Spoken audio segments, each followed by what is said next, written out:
Today I had two separate conversations that ultimately came down to the same conclusion, and that is that hearing aids are so much more than a widget. And I think many of you probably have these same questions, so I want to address them both. The first person that I talked to was asking about over-the-counter hearing aids. He perceives his hearing loss to be mild to moderate. He's never had a hearing test before, but he thinks he probably falls in this mild to moderate category. Everything he sees online tells him if you have a mild to moderate hearing loss, you can benefit from over-the-counter style hearing aids.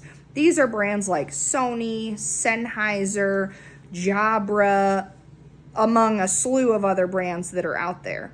Essentially, when you buy an over-the-counter hearing aid, you're going to a Walmart, a CVS, an Amazon, you're selecting a hearing aid, you're doing your own self-assessment of your hearing on your phone, and then you're programming that device as you see fit for your hearing loss. There is no expertise from an audiologist involved in that process. Now, the downfalls to that process is exactly what I just said. You never have a full, comprehensive audiological evaluation from the start. You're never really quite sure what to expect or exactly how you should hear because you don't know any different. And so when you go through the audiologist to get your hearing aids, it's a very different model of care where you're paying for the support that you're receiving from the provider. If you feel that that's not the avenue you want to go down, over-the-counter is available. For this particular patient, after talking to him, he saw the difference in the two levels of care and the two delivery models, and he felt more comfortable scheduling an appointment through Audiology Always.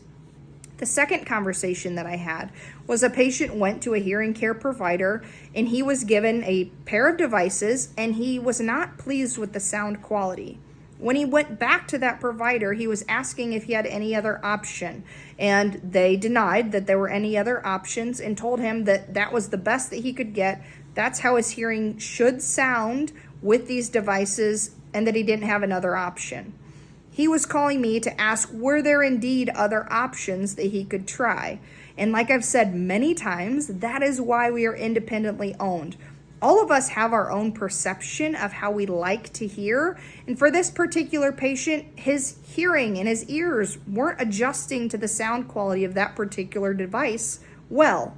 So in my office, what I would do is I would offer him the opportunity to try a different pair of devices. So this particular patient is also going to come in because he likes the idea that we are independently owned, and he sees the difference in the ability to be able to fit multiple brands rather than just one product. So in both of these situations, the hearing device itself is so much more than a widget. And when you're coming to an independently owned practice, you get a full comprehensive care model, not just a widget.